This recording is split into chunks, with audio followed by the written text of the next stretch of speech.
Hello, and welcome to Badger Talks Live, which brings exciting happenings, resources, and talent from UW flagship campus to the people of Wisconsin and beyond.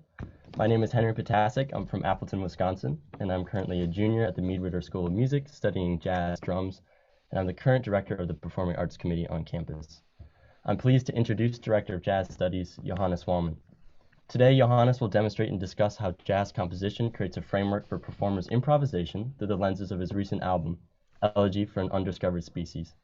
Combining a quintet of top-notch jazz improvisers with a string orchestra of classically trained musicians, the compositions of Elegy draw on a wide range of musical influences from multiple continents and musical cultures. Born in Germany, Johannes was raised on Canada's Vancouver Island. He studied jazz piano and composition at Berklee College of Music in Boston and at New York University, while winning numerous national music competitions and scholarships. After moving to New York City, he quickly established himself as a versatile and in-demand Simon in a wide range of musical styles. Among the most experienced jazz educators of his generation, Johannes taught at the New York University and the New School before relocating to Oakland to lead the Jazz Studies program at California State University East Bay. In 2012, he moved to the University of Wisconsin-Madison to become the director of the Jazz Studies and the inaugural holder of the John and Carol Peterson Chair in Jazz Studies. And I have to say, I'd really admire what he's done and continues to do for the growth of the jazz program at UW. So please welcome Johannes Wallmann.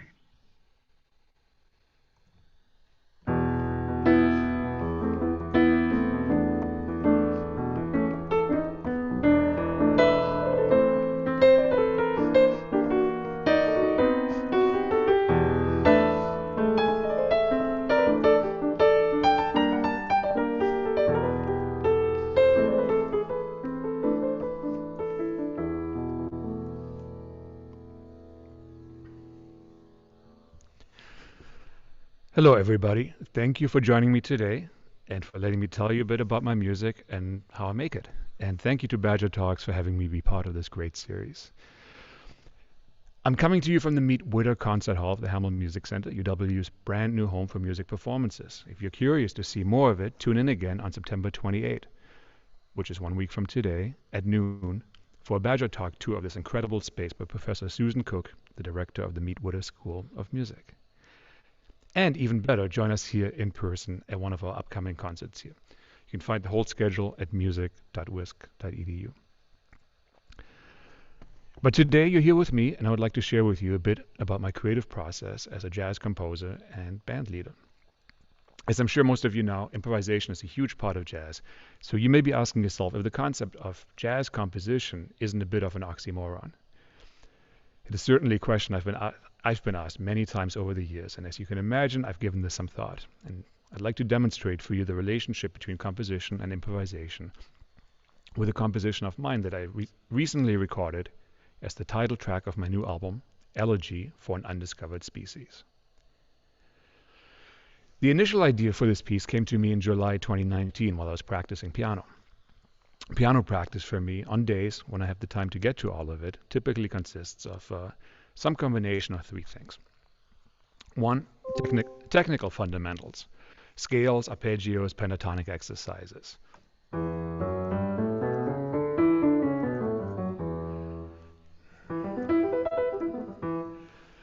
A combination of maintenance exercises and other things that I've played for a long time, sometimes decades.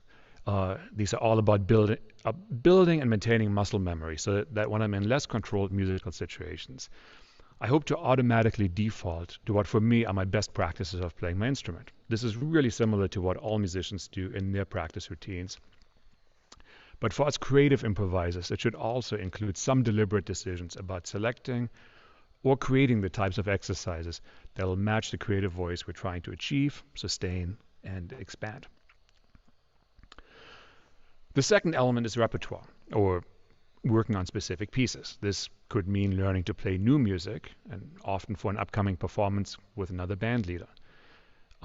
If I only have time to practice one thing, this is usually it because you're getting ready for the next gig. Sometimes it's those band leaders' own compositions, sometimes it's the familiar composition arranged in a new way, or it could mean spending more time exploring pieces that I've played for a long time, sometimes as far back as my teens.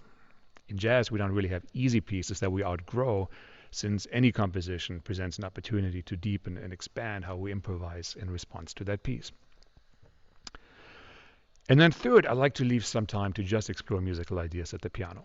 Sometimes it's a melodic phrase, sometimes a groove, it could be a chord, it could be a chord progression, or feeling, or meter. And I usually go into this exploration without any specific plan or goal.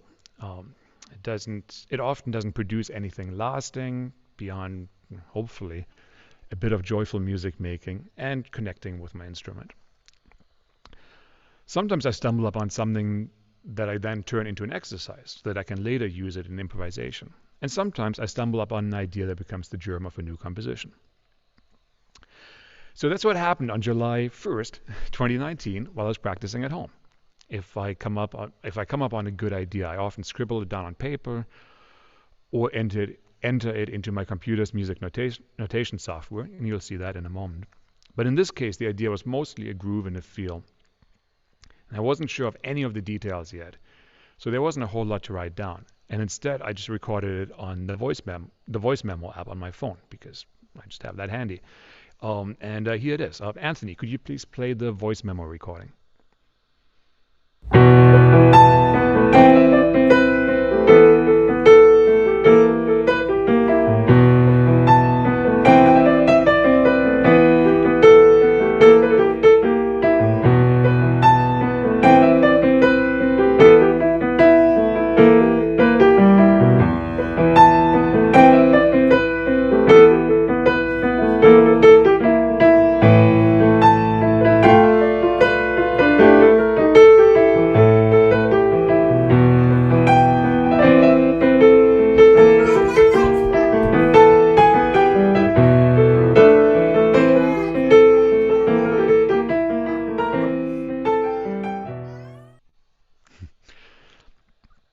Thank you. You can hear my daughter, who was 2 years old at the time, trying to get my attention in the background, so I didn't have time to work on the tune anymore. And the voice memo app was perfect for that moment, because at that very early idea stage,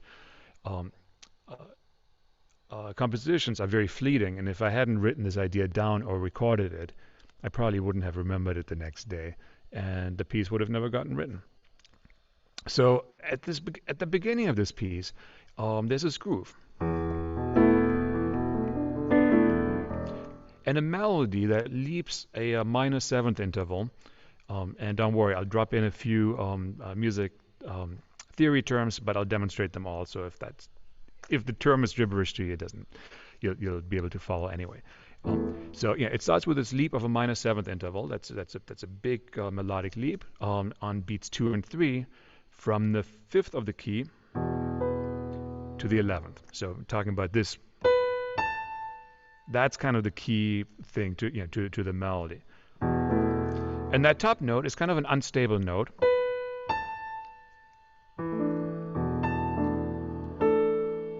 You can tell it wants to move. So some other stuff has to happen. And the next thing that, again, is in this initial idea was a way for the melody to work its way down this five note scale. We call that a pentatonic scale, a minor pentatonic scale, and that was kind of the melodic idea. And then the other thing, beyond the groove, was also the idea that some chords that had the same bass note, always had this E as a bass note, that the chords would kind of move over that. So I wasn't quite sure yet which chords I was going to use in what order, but I kind of had the idea of maybe some combination of this.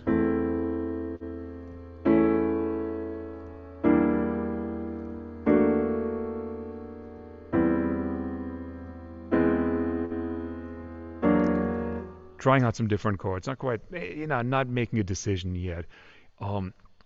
But so a lot of details still needed to be worked out. But the core of the tune is kind of the same as it is now. And I knew that I had something catchy, and that would be worth putting in time to fine-tune all of this and really turn it into a piece of music. I also already knew that the piece would eventually need some other section with some harmonic contrast. And this other section would likely start on the subdominant, which is the chord built on the fourth note of the key. 1, 2, 3, 4. And in my voice memo app, I did that very briefly. I just touched on it for a moment. But again, that was sort of a reminder for myself that I would want to revisit this. It would take me quite a few more days to figure out exactly what would happen in that section, how it would work, how long that section would last, and what the melody of that would be. So over the next few days, I kept coming back to this original idea. Started with the voice memo app, and then I tried out different chords and different variations of that first melodic idea. And now it's no longer a voice memo. I'm writing this now down with pencil on manuscript paper, music paper. And at this stage of composition, the trick is to figure out the internal logic of the piece I'm writing. Working with a melody and a chord progression is like an author working with a character and a setting. Initially, you can make your character anything you want them to be, but the more real they become in your mind, the more the story becomes about working out what this character or melody that you've gotten to now so well would do in this given situation. You're no longer creating the character, now you're discovering things about them and things that they would do or wouldn't. And of course, you try to discover in your imagination a coherent setting as well. So if your chord progression sounds like you're in an alpine valley full of spring flowers, it'd be disconcerting to turn around a corner and find yourself in front of an oil refinery or sitting in an airplane. So the original idea becomes the premise, and the decision that follows makes the characters and the setting and the plot, the melody, the chord progression, so on, more specific. So at this stage, I have to proceed with a lot of caution, and I also have to be willing to edit and revise. After a few days of a lot of revision and trial and error and decision making, I came up with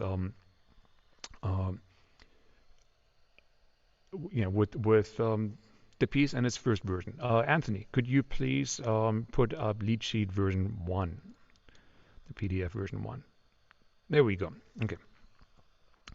So after playing around with this melody, I ended up deciding that I wanted to repeat this initial melody.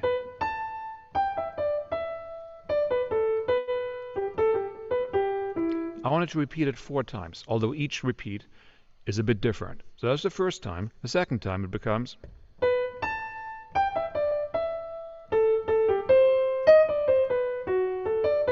Third time.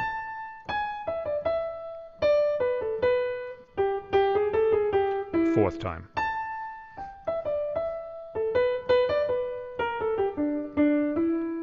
So each of them kind of mostly start the same way, and then they kind of diverge and become a little bit different. And then the chords are different on each of the repeats as well. They all kind of start with the idea of going from to here, and then what happens next is not always the same. So here's the first repeat.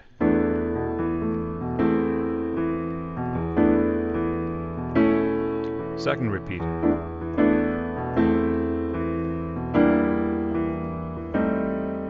You hear how it's changed. Third repeat. Third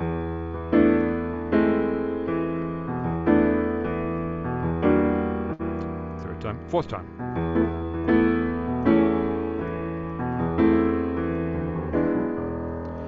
And of course, there's a lot of things here that stay the same. The bass note that stays the same.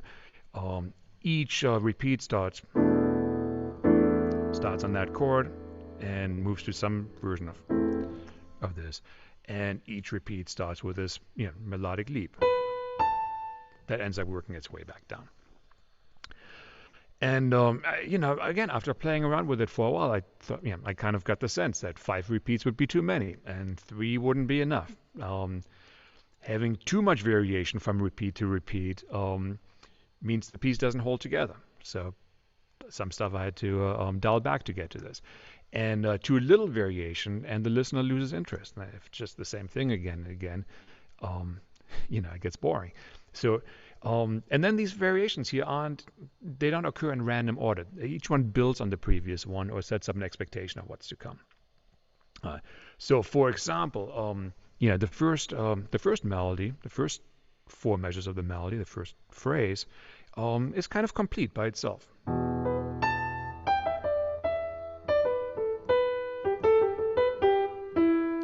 Because where it lands, it's the same note as the bass note.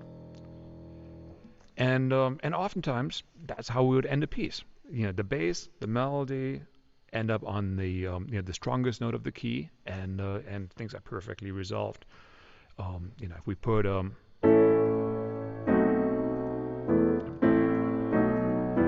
put a classic harmonic cadence on that,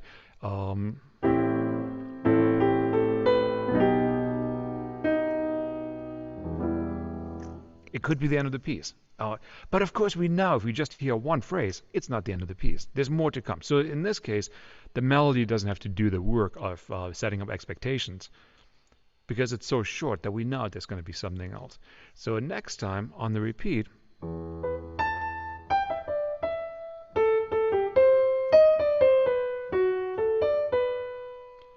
that melody sets up more expectation, especially because of that that E flat or D sharp in here. But then the chords are also doing some of the work of setting up a dissonance in the eighth measure of the piece. That's the end of the second repetition, and that's setting up an expectation that we're going to hear this thing again. And then notice, the next time I'm playing around with the beginning of the phrase a little bit, because up to this point it's always been the same rhythm. A 1, 2, 3, 4, 1, 2, 3. 1, 2, 3. 1, 3.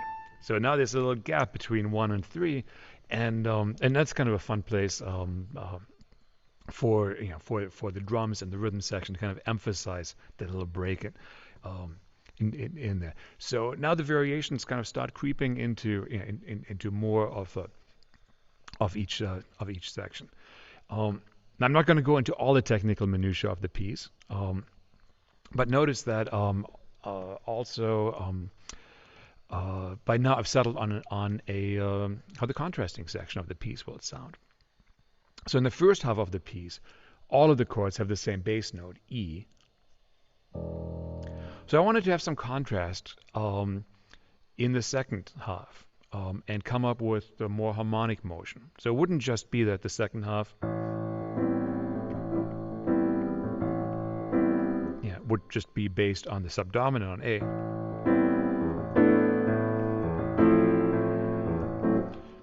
That could be okay, but I wanted the bass notes to move a little bit more.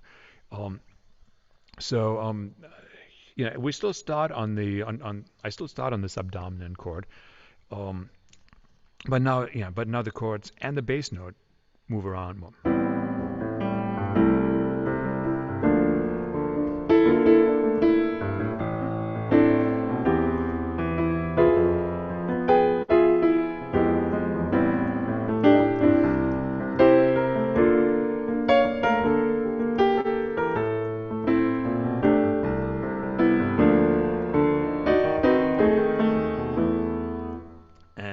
At the end of that second section, it sets up a return to the first section.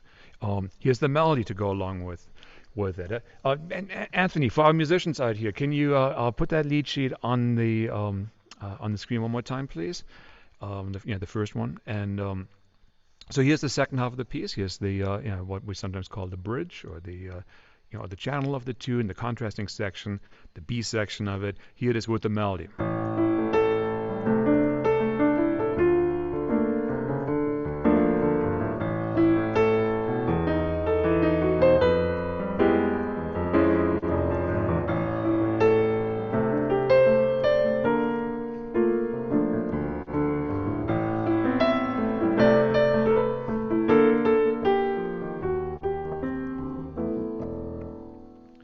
So notice there's a lot of changes from the first half to the second half of the piece. Anthony, that's great. We go back to me.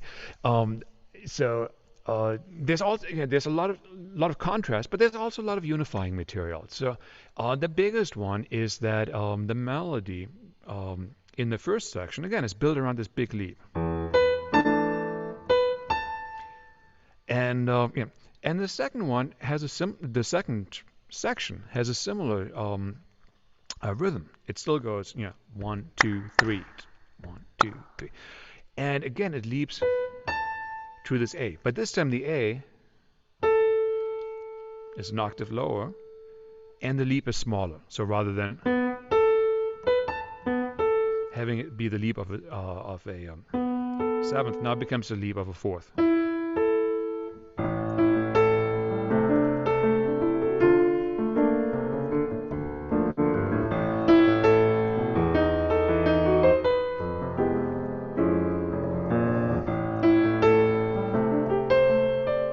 So for me, it's all about finding that that right balance between variation and and unifying material. Um, Something else about that second section. It creates a little bit of contrast to the first section because it breathes more. There's more rests in this melody. And now.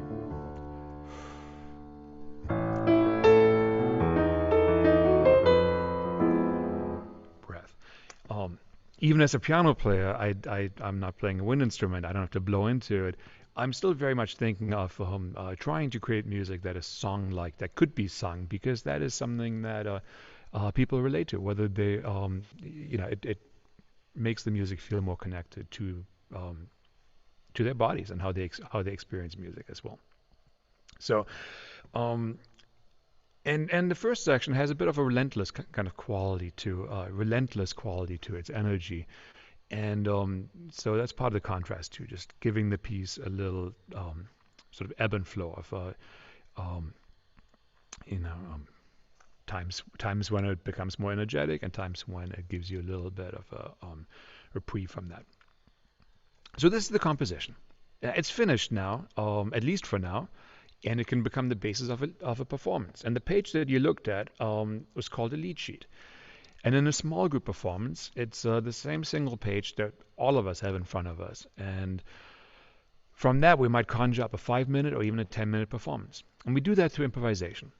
So a classic way, of course, you wouldn't get a 5-minute performance out of a single page of music if you were playing verbatim what was on that page of music. So a classic way for us to expand a lead sheet into a full performance is to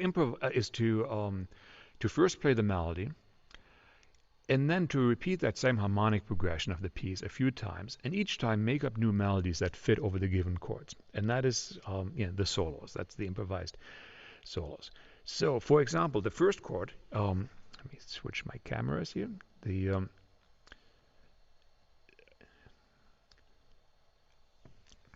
The first chord has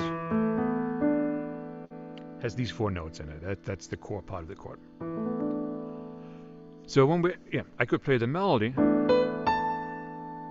then in a moment I have to switch chords. But on those first 4 beats, 1, 2, 3, 4, I could play the melody that goes with it, or I could find the notes that are in the chord.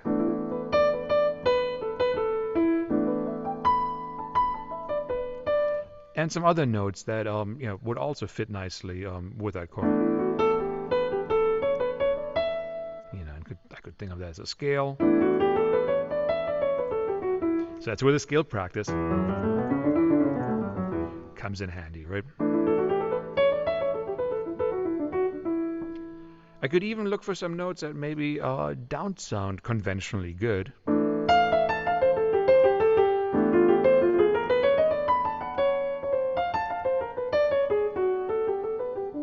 To create some contrast against the chord. The next chord happens.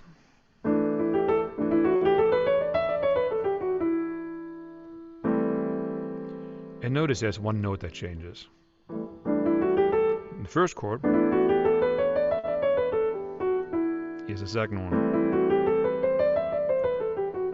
So this note,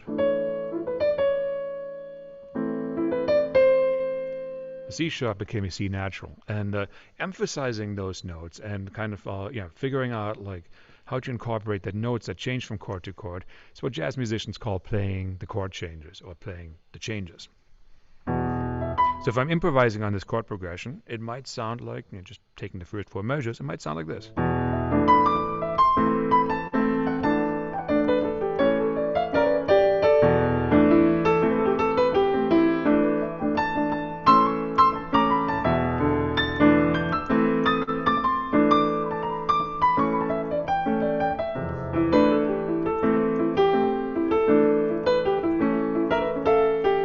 And here's the first 16 measures, because there's more chords in here, so a little bit more activity.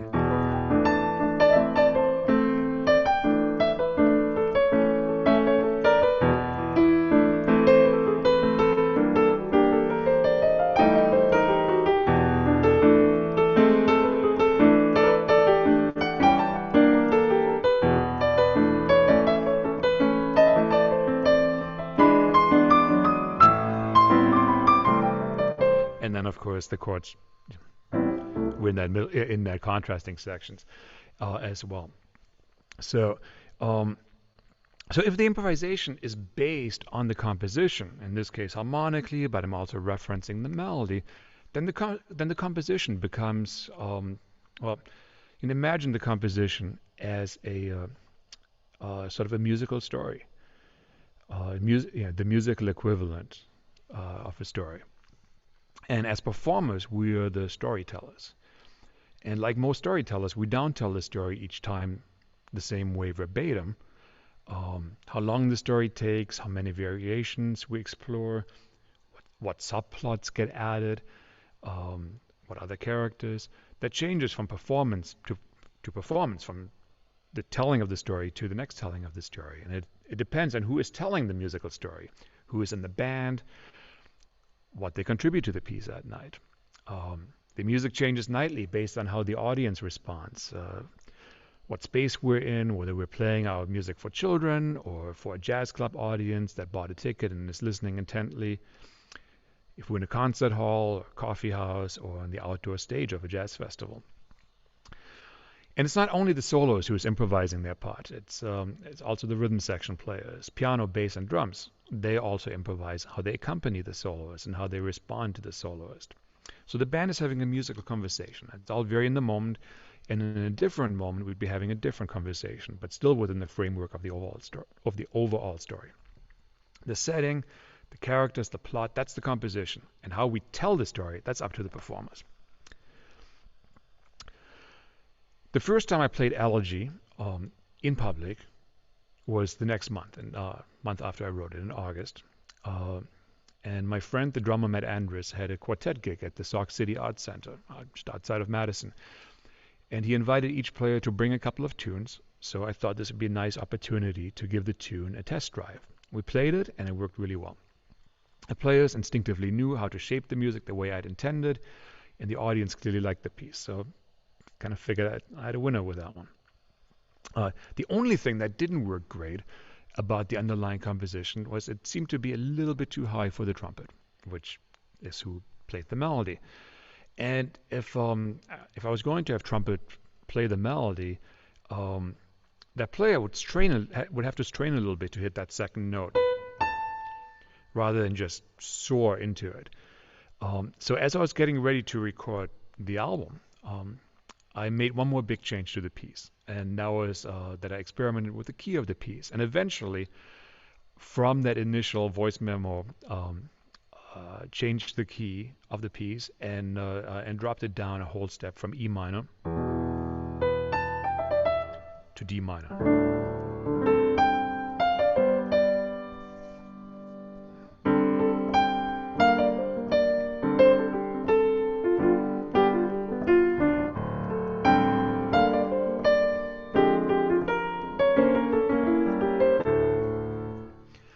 Initially, I'd really fallen in love with E minor because in E, the bassist gets to play the lowest note on their instrument for most of the piece.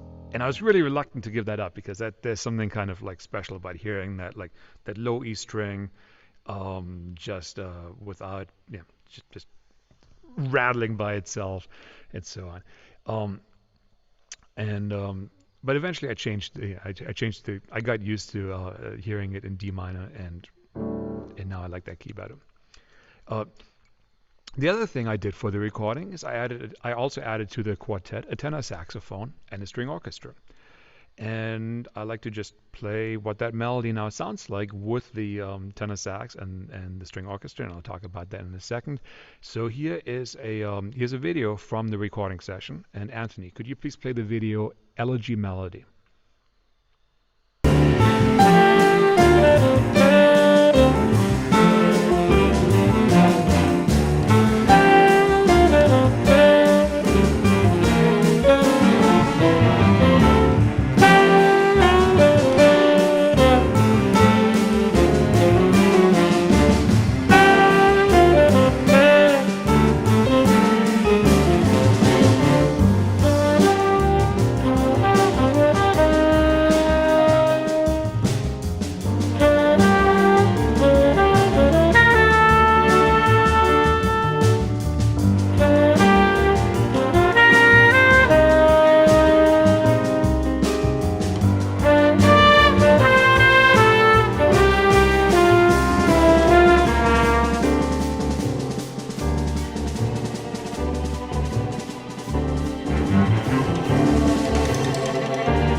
So the conceptual impetus for this album was to compose and record music for jazz, quintet, and string orchestra. And that's a lot of different composition work because string players are typically classically trained and have little experience with improvising. And even if they do, with this many string players, as you would get in a whole string section or small string orchestra, you have to make sure they're all working as a unit and everybody is not just freelancing their part. So if you have 19 people all telling a story together, you need to give them a script. And I had to write down every note for every string player, and not just each note, but also how to phrase together and all the minutiae of dynamics, etc., while still leaving room for the jazz quintet to improvise not only their solos, but also leave room for the improvised conversation and the responses from the piano, bass, and drums. And I'd like to show you how this works for my piano solo in the recording. So in a small group setting, we often decide on who solos in what order before we start playing a piece. We decide while we're playing, and we communicate this to each other through musical and visual cues. For a large group of players, like on this album, the solo order has to be decided ahead of time. And I assigned solos to first the tenor saxophone, then the trumpet, and then the final solo to myself. As the last soloist on the tune, I would have to really end on a high note so that the big interval leap of the melody returns, that would seem organic and not just come out of nowhere. So I wrote string parts that would support my solo heading towards a big climax at the end of the solo. On the other hand, starting my solo after what I assumed would be a really fiery trumpet solo, I also wanted space for me and the bass, and especially the drums, to dial things back at the beginning of my solo and to make the start of it sound really intimate. So let me show you how I approach the string writing for that. Anthony, can you show my music notation app, please? The Sibelius app.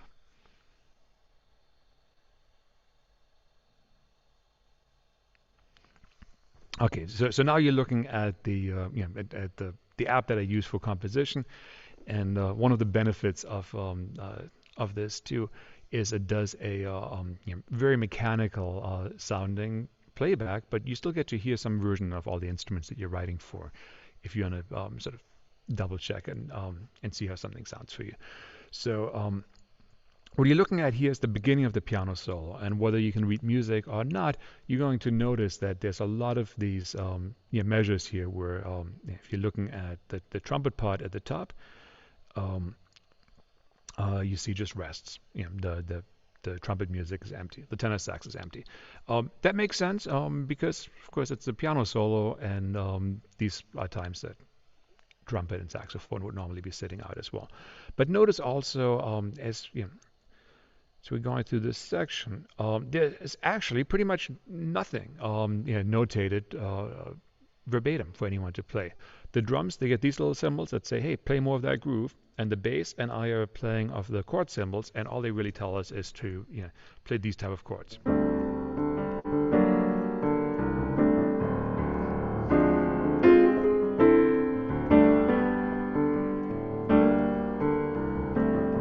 And that's an opportunity for me to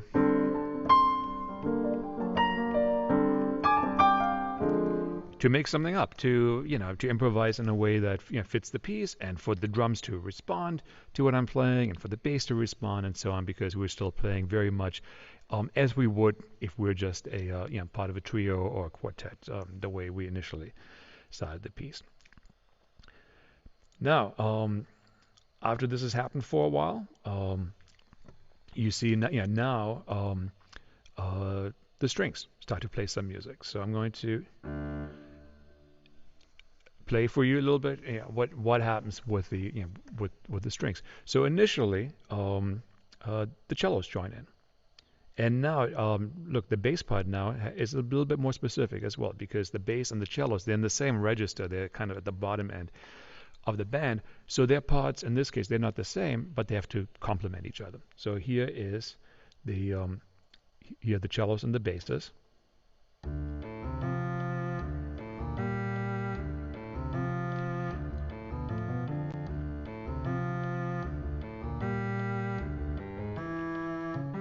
And this is intended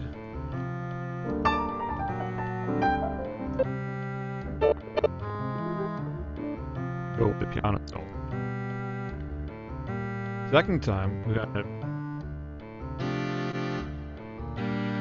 add violins and violas.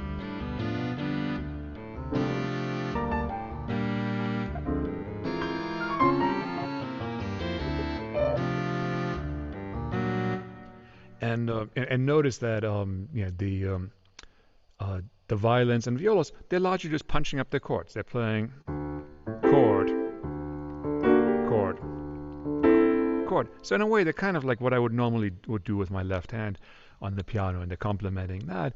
And then every 4 measures, 1, 2, 3, 4, they get a little bit more busy, and they play more notes. So in this section here, around here, around here, and and those are places where oftentimes we'd get a drum fill. 1, 2, 2, 3, 4, boom, 2.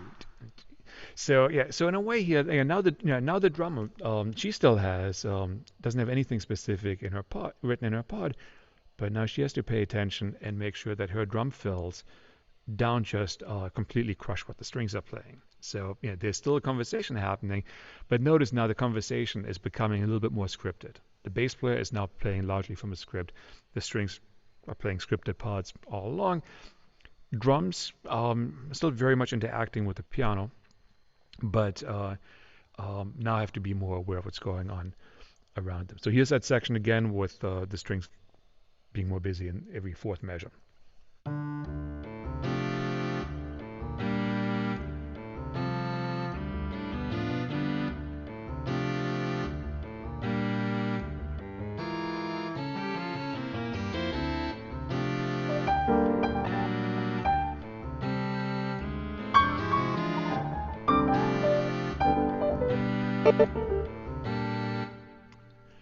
And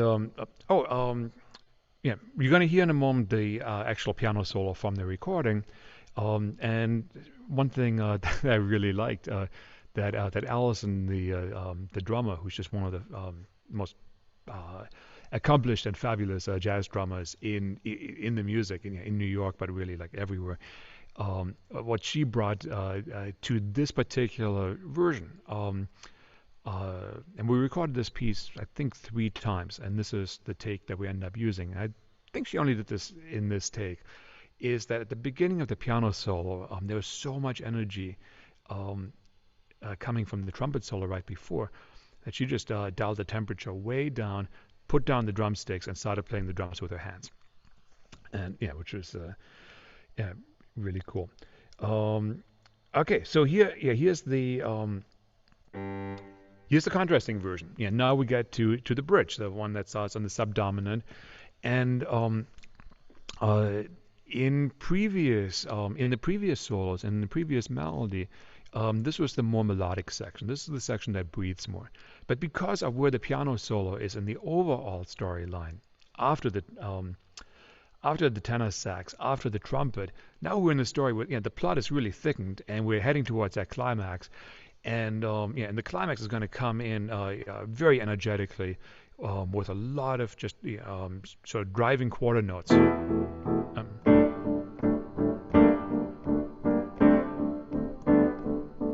So I'm starting to introduce those quarter notes here in the strings, in the background part. And here's that section.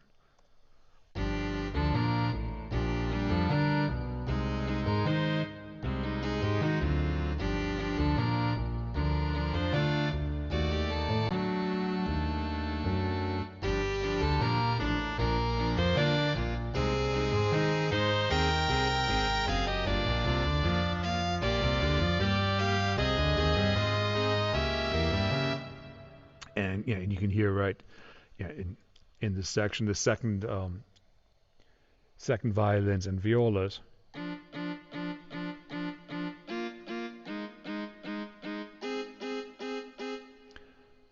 Are really introducing that quarter note, but we still, things are still a little bit more melodic in the first violins and the cellos.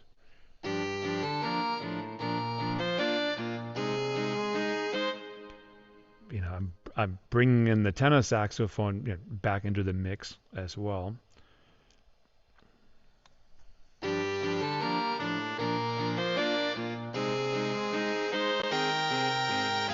So now there's a lot of different melodic ideas happening at the same time, and that really creates a very thick, sort of texture on this. And the bass is still rocking out to, and of course I'm still soloing.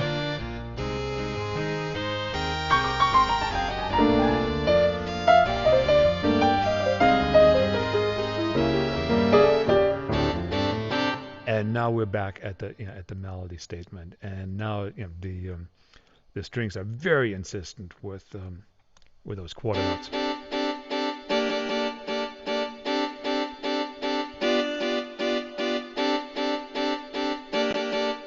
And it's very sort of almost martial kind of approach to it. So the strings are playing our quarter notes, but with a little bit of with some rhythmic accents. The bass and the cellos now are playing together.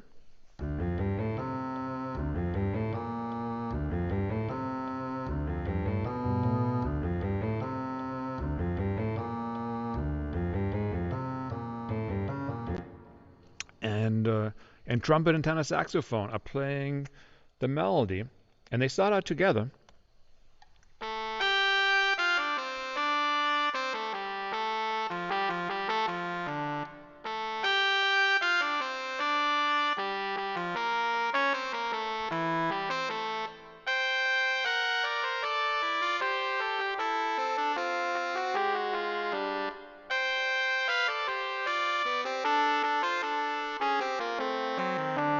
So, and then they break into counterpoint, meaning there's 2 different melodies that are complementing each other happening there as well. And put all of those things together, and you end up with a very thick texture. And in addition to that, it's the melody statement. But we're coming out of the piano solo, and you're going to hear on the recording, and you'll see on the video of the recording, that even though technically my solo is now done, once we started recording, I kind of thought it'd be nice to just sort of throw a few little interjections in there as well, and there's still room for that, or at least I'm making room.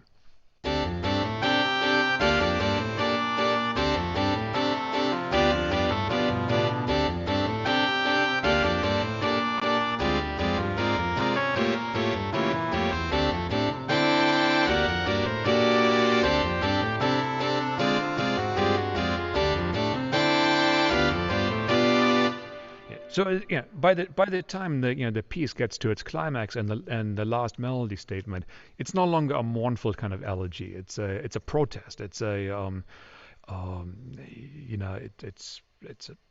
it's rising up against the idea behind the piece is that um, it's an acknowledgement of a species that has gone extinct, as so many species are going extinct every day right now through habitat destruction and climate change and so on. And dozens of species, plants, animals, algae, you know, um, we're losing them, and oftentimes we don't even know that they existed. And sometimes we discover that after the fact, and we really don't know what we lost. And as a musician, I don't feel like there's a whole lot that I can do uh, for that species. I'm glad that we do have people who are doing really incredibly important work on that.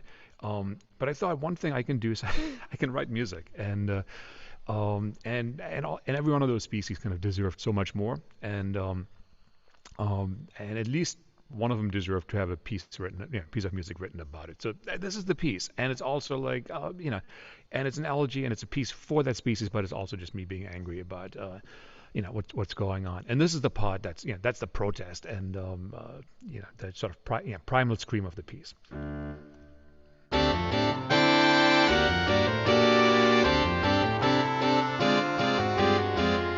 Um, So I think, yeah.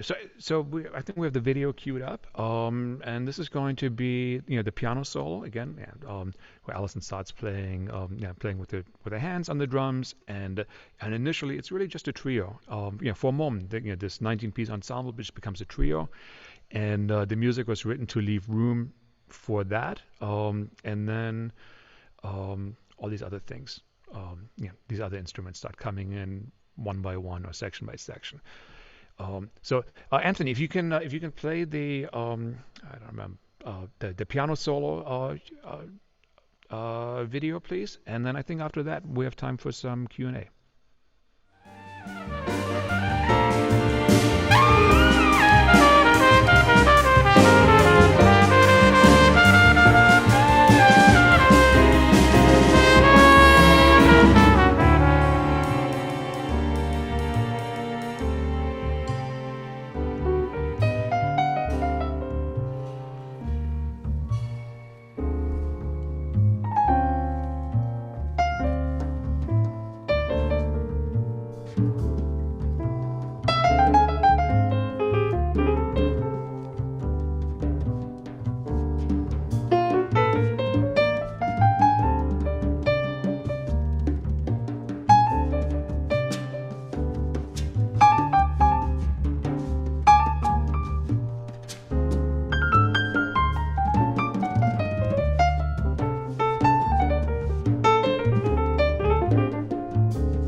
Wow, that was really impressive. Johannes, thank you so much for sharing your journey, your compositional journey. You took us from a voice memo all the way through to this amazingly orchestrated, beautiful piece. So thank you so much for giving us an insider's glimpse into your thought process. It's fun. It's fun when it works, and it doesn't always make that full journey. So a lot of these initial sort of germs of an idea don't turn into anything beyond that day. But occasionally they do. Well, that was a winner. Hi, Thank you. everybody. Fran Paleo-Moyer, Badger Talks producer. We're talking with Johannes Wallmann today. Johannes, we do have a couple of questions for you. Daniel Roth posted, do you think about which musicians or instruments will be playing the melody when you're writing? Or is that something you figure out after you've written the melody? Oh, hey, Dan. It's great to hear from you. So that is an awesome question, and Dan actually has a special insight on this, because some of the musicians who played on the album came from New York, because they're just top jazz musicians, and New York is one of those. It's the jazz capital of the world, and Ingrid Jensen, who played trumpet on that, came from had another performance the night before and couldn't make the first rehearsal. And Dan, who's a now former student and graduate of the program, filled in incredibly capably for that first rehearsal and just played the snot out of all these parts and so on. But I didn't write the music with him in mind. I wrote it with Ingrid in mind, and I think there's times when it shows. So to answer Daniel's question, though, it really depends on piece to piece. There's some pieces that start very much as just like me jamming at the piano, and if it is, then really the only player that I have in mind for sure is me. and And there's kind of a challenge with that as well, because as a band leader, I play a lot of my own music, and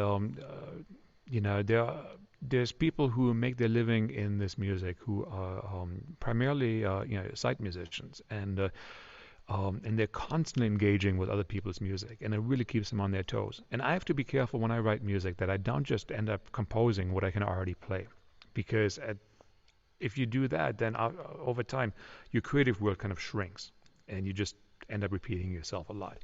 So even when I'm writing for myself, I try to write music where I'm challenging myself.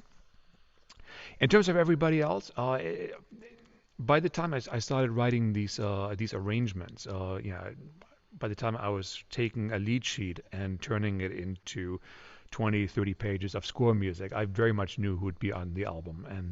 And there's times when I very much thought, oh, Ingrid would sound great on this, or I kind of had trumpet in mind, but really, given how Dana improvises and his sound on that, maybe it actually would be better suited for tenor saxophone or so. And then, of course, our first recording sometimes becomes a prototype as well, because in this case, this is music that's difficult to perform again. I don't happen to have just a string orchestra lying around that I can call on at any point in time, but the music, of course, also works as a quartet or quintet from just the lead sheet. And when we play it in that situation, now usually, even if people who haven't played this music with me before, when I send them this music, they oftentimes either I send a link to a recording, or they just go looking for it and they find this recording, and then they model how they play it based on how Ingrid and Dana played the melody at the beginning as well. All right, thanks for that. And you're talking about how you don't have access to a string quartet, obviously, to listen, but we do have this cool tech now. Mm-hmm. Can you talk about the technology that you're using, and how has it changed essentially the process for composers, from the Duke Ellington time where they didn't have this to now? Like, how has that changed things? Yeah, I sort of fall in the middle of this. I don't use all the technology, but what I do use is the music notation software that I screen shared. And for me, that is a couple of things. One is it lets me quickly try out things when I don't quite trust what I'm hearing in my head. I think there are of course incredible composers whose musical gift is one where they can hear these complex parts in their heads and then just write them down without needing an instrument. That's not me. I do need the instrument. I go to the piano. I use the piano as a reference. And sometimes as a creative tool as well. I have no problem with admitting that I use tools and beyond external tools beyond just what's in my head. In this, I feel like it's silly not to if they're useful to you.